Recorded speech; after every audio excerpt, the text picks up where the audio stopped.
Professor Uju Anya on X, formerly Twitter, asked, "How many women on here had sex with a man when you didn't want to? Because he insisted, begged, pleaded, forced, threatened, bargained, promised, cried, said just the tip, etc. And you let him continue what he was doing just to get it over with."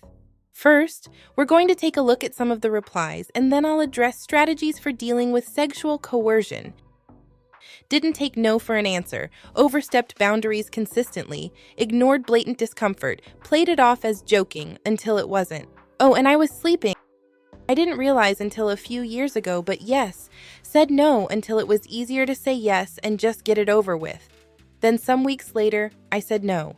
He moved from the bed to the sofa and started sniffling, so I did it because I felt sorry for him. I was young and really naive. Felt obligated to because I invited him into my space and was afraid if I said no, he would become angry and take it by force, so at least this way it was my choice. If they don't do nothing else, they gonna beg. And if that don't work, they will try to make you feel bad for saying no. Me, although I have to say that during the time I was forced, it's not that I let him do anything, I just knew I couldn't stop him. By saying not tonight, he said I was making his depression worse. Jokingly, locked me in his room until I agreed to segs, kept asking and asking despite clear boundaries, sulked, cried, shrieking that his needs weren't being met and that I was forcing him to be ashamed of his sexuality. Just the tip, when I really didn't want to, it felt wrong and I felt violated. But this is the first time I'm realizing how awful and disgusting it actually is. Never thought of it that way. Well, ish.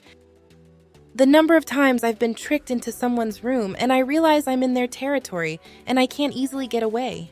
Yeah. Now let's take a look at some strategies for dealing with sexual coercion. Sexual coercion is a difficult issue that many women unfortunately face. If you find yourself being pressured or forced into any unwanted sexual activity, know that you have rights and options. While the most ethical response is for the perpetrator to stop the behavior, I understand that is often not the reality. I want to talk about some practical, non-violent strategies that may help increase safety in coercive situations. First, trust your intuition. If a situation doesn't feel right, remove yourself if possible or express verbally that you want the behavior to cease. Phrases like, "I'm uncomfortable with this," "I don't want to do this," or even just "stop" set clear boundaries. If alcohol or other substances are involved, be extra alert to safety risks. Second, enlist outside support if needed. If expressing your boundaries directly doesn't work or isn't possible, can you access help? Are there friends nearby you can text or call? Can you get to a public space with other people? It's ideal to remove yourself completely, but having others intervene may also diffuse the situation enough to get away. Finally, connect with resources afterwards. Report sexual coercion to authorities if you feel comfortable doing so. Reach out to a crisis hotline, counselor, or support group to process the experience with someone trustworthy.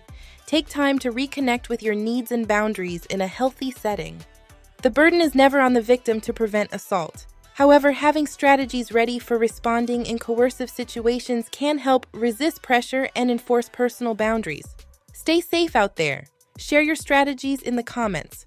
Thanks for watching. Don't forget to like and subscribe.